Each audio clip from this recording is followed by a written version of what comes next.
प्यारे विद्यार्थियों, मैं विजय वर्मा एक बार फिर से आप सबका अपनी इस ऑनलाइन क्लास में हार्दिक स्वागत करता हूं। आज की अपनी इस कक्षा में मैं आप सबके लिए लेके आया हूं एक नया टॉपिक, नया प्रकरण, पद परिचय। आज हम अपनी इस कक्षा में पद परिचय के बारे में जानेंगे। सबसे पहले पद परिचय होता क्या है, ये सब जानने से पहले कुछ सामान्य बातें मैं आपको बताना चाहूंगा। सबसे पहले भाषा की सार्थक या स्वतंत्र इकाई। भाषा की सार्थक या स्वतंत्र इकाई शब्द होते हैं। अब शब्द और पद दो अलग अलग बातें। शब्द होता क्या है और पद होता क्या है, दोनों में अंतर जानना जरूरी है। तो शब्द के बारे में मैंने आपको बताया कि भाषा की सार्थक या स्वतंत्र इकाई शब्द है। अब किसी स्वतंत्र शब्द का प्रयोग जब हम वाक्य के अंतर्गत कर देते हैं तो वहां वो शब्द पद बन जाता है। और पद परिचय के अंतर्गत हम बात करें, वो जो पद होते हैं, वो जो शब्द जिसके हम बारे में चर्चा करें, शब्द पद बन जाता है। वो शब्द पद कब बनता है? क्योंकि वहां वो व्याकरण के नियमों में बन जाता है। तो सीधे शब्दों में हम कहें भाषा की सार्थक या स्वतंत्र इकाई शब्द होती है, लेकिन वाक्य में प्रयुक्त होने पर वह शब्द व्याकरण के कुछ नियमों में बंध जाता है। और जब वो स्वतंत्र शब्द नियमों में बन जाता है तो वो शब्द शब्द नहीं रहता, वो शब्द पद बन जाता है। तो सीधे शब्दों में हम पद की परिभाषा की बात करें तो वाक्य में प्रयुक्त शब्द ही पद कहलाता है। ये सामान्य सी जो जानकारी है ये हमें होनी चाहिए। क्योंकि पद परिचय के अंतर्गत हमें जो भी उदाहरण मिलेगा उसमें किसी भी पद को रेखांकित किया हुआ मिलेगा और उस पद विशेष के बारे में हमें जानकारी देनी होगी, उसका परिचय हमें देना होगा। अब जानते हैं पद परिचय होता क्या है। तो कह सकते हैं वाक्य में प्रयुक्त पदों का व्याकरण की दृष्टि से परिचय देना। व्याकरण की दृष्टि से परिचय देना ही पद परिचय कहलाता। व्याकरण के आधार पर हमें उसका परिचय देना पड़ेगा। पद परिचय को हम पदान्वय भी कह सकते हैं, यानी प्रश्न के रूप में आपको देखने को मिल सकता है रेखांकित पद का परिचय दीजिए, या फिर प्रश्न के रूप में आपको मिल सकता है पदान्वय कीजिए, या बात करें पद व्याख्या कीजिए। तो पद परिचय ही पदान्वय होता है और पद परिचय को आप पद व्याख्या भी कह सकते हैं। अब ध्यान देने योग्य बातें, पद परिचय प्रस्तुत करते समय कुछ निम्नलिखित बातों का हमें उल्लेख करना पड़ता है। वो मुख्य बातें कौन कौन सी हैं जिसका हमें उल्लेख करना पड़ेगा।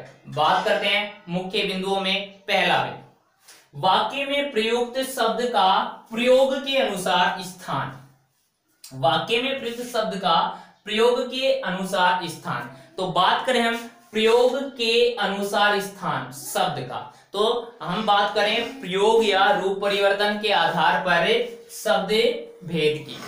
प्रयोग या रूप परिवर्तन के आधार पर शब्द भेद के बारे में हमें पता होना चाहिए। प्रयोग या रूप परिवर्तन के आधार पर शब्द के दो मुख्यतः भेद होते हैं या दो प्रकार माने गए। पहला है विकारी शब्द।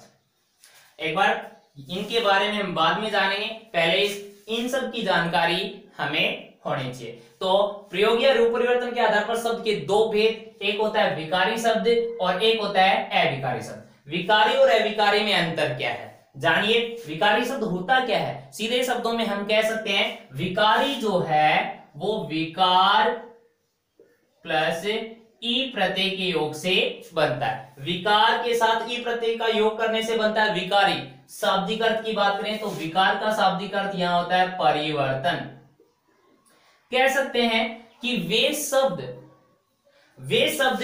जो परिवर्तित हो जाते हैं, लेकिन उनमें परिवर्तन किस आधार पर आता है, किसके अनुसार परिवर्तन देखने को मिलता है, तो लिंग, वचन, कारक, काल। कह सकते हैं कि जो शब्द लिंग, वचन, कारक, काल आदि के अनुसार परिवर्तित हो जाते हैं, आदि के अनुसार उनका रूप बदल जाता है, वो विकारी शब्द कहलाते हैं।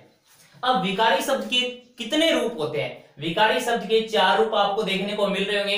विकारी शब्द आपको संज्ञा के रूप में देखने को मिल सकता है, विकारी शब्द आपको सर्वनाम पद के रूप में देखने को मिल सकता है, वो आपको विशेषण के रूप में भी देखने को मिल सकता है, वो आपको क्रिया रूप में भी देखने को मिल सकता है। यानी पद परिचय के अंतर्गत रेखांकित पद जो होगा वो अगर विकारी शब्द के रूप में है तो विकारी शब्द में वो या तो संज्ञा है या सर्वनाम है या विशेषण है या क्रिया है। तो हमें इन सब की पहचान करनी पड़ेगी। तो बात करेंगे, आगे बढ़ेंगे, अगली कक्षाओं में हम इनके बारे में विस्तृत अध्ययन करेंगे।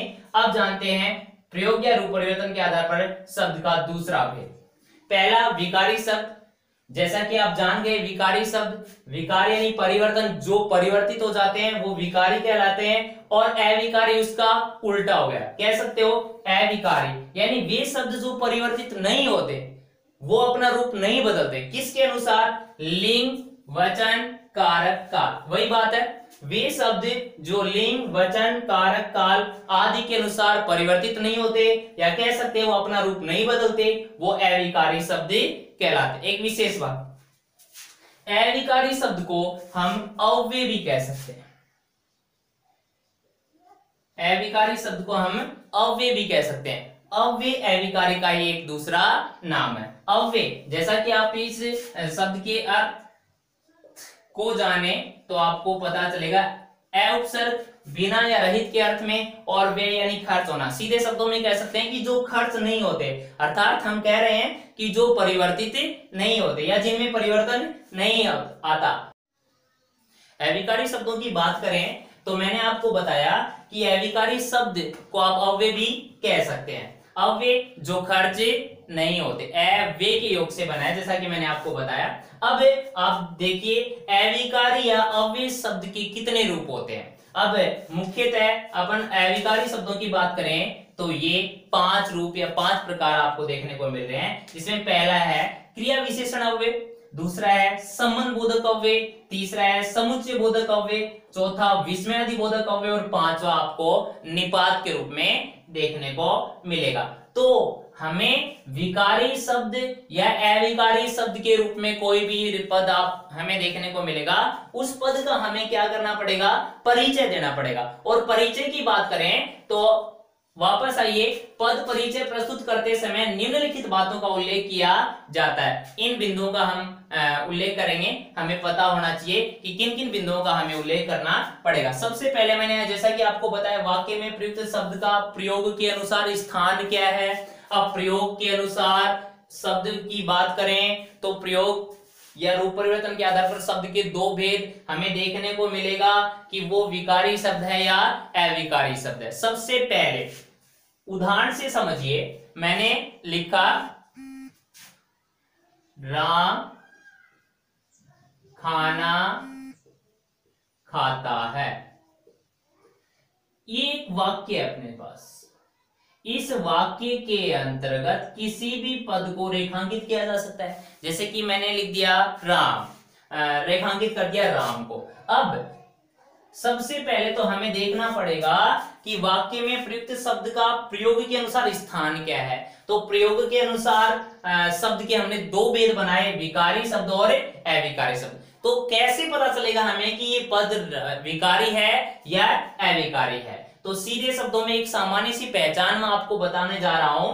आप देखिए, जो भी रेखांकित पद आपको देखने को मिल रहा है, उस रेखांकित पद का अगर आप लिंग या वचन निर्धारित कर सकते हैं तो वो क्या होगा, विकारी शब्द। और जिसका लिंग और वचन निर्धारित नहीं किया जा सकता वो अविकारी शब्द है। तो देखिए, राम का आप लिंग निर्धारण कर सकते हैं। राम का अगर लिंग आपसे पूछा जाए तो आप बताओगे पुल्लिंग, वचन की बात करें तो एक वचन। इसका मतलब ये है कि इस रेखांकित पद का आप लिंग वचन निर्धारित कर पा रहे हैं, तो जिसका लिंग वचन निर्धारित कर पाते हो वो विकारी शब्द के अंतर्गत आएगा। जैसा कि मैंने आपको बताया कि जो शब्द लिंग वचन कारक काल के अनुसार परिवर्तित हो जाते हैं। अब लिंग परिवर्तन की बात करें, राम की बजाय अगर हमने यहाँ सीता रख दिया तो क्रिया का लिंग भी बदल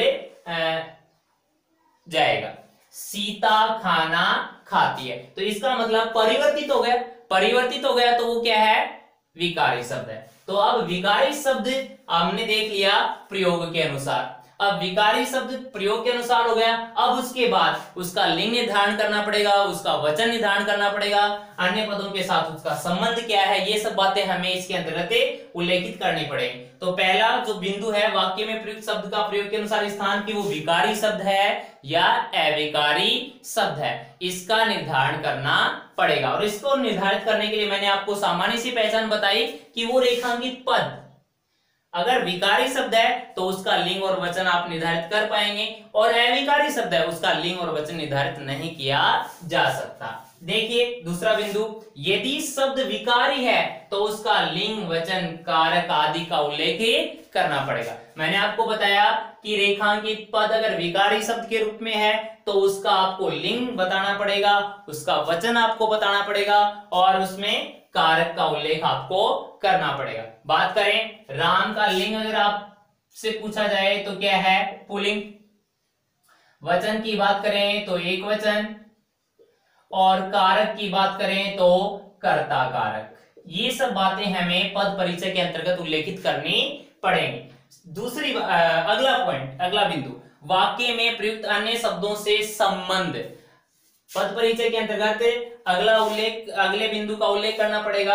अगला बिंदु क्या कह रहा है कि वाक्य में प्रयुक्त अन्य शब्दों से संबंध बताना है, यानी रेखांकित पद उसका अन्य पदों के साथ क्या संबंध है। तो आप बता सकते हैं संबंध कर्म के साथ या क्रिया के साथ आप संबंध बता सकते हैं। तो यहाँ कर्ता का क्रिया के साथ संबंध निर्धारित कर सकते हैं। तो आप लिख सकते हो यहाँ कि खाता है क्रिया का कर्ता, जिसके बारे में हम जिसका हम परिचय दे रहे हैं वो क्या है, खाता है क्रिया का कर्ता। इस तरह से आप उल्लेखित करेंगे। अगला बिंदु, यदि शब्द अविकारी है तो उसका भेद। अब मान लो रेखांकित पद अविकारी या अव्यय शब्द के रूप में देखने को मिले तो उसका पद परिचय कैसे करेंगे। तो अविकारी शब्द का एक उदाहरण मैं आपके सामने रखता हूं। मैंने लिख दिया वह धीरे चल रहा है, कुछ भी लिखा हमने। अब इसमें धीरे को रेखांकित कर दिया। धीरे रेखांकित पद जो है, सबसे पहले हमें देखना पड़ेगा पहला बिंदु क्या करा, वाक्य में प्रयुक्त शब्द का प्रयोग के अनुसार स्थान बताओ, विकारी शब्द के अंतर्गत आएगा या अविकारी शब्द के अंतर्गत। तो इसका पता लगाने के लिए मैंने जैसा कि आपको पहचान के रूप में बताया कि उस पद विशेष का लिंग वचन निर्धारित कीजिए। अगर आप उसका लिंग और वचन निर्धारित कर पा रहे हैं तो वो विकारी शब्द है, और जिसका लिंग वचन निर्धारित नहीं किया जा सकता वो अविकारी शब्द है। तो धीरे सीधे शब्दों में कह सकते हैं लिंग और वचन का इस पर कोई प्रभाव नहीं पड़ता। ये सदैव ऐसा ही देखने को मिलेगा। इसका वचन परिवर्तन आप नहीं कर सकते, इसका लिंग निर्धारण नहीं कर सकते। तो इसका मतलब ये क्या है, अविकारी या अव्यय शब्द हो गया। तो अव्यय पदों का परिचय देते समय हमें सबसे पहले उसका भेद बताना पड़ेगा।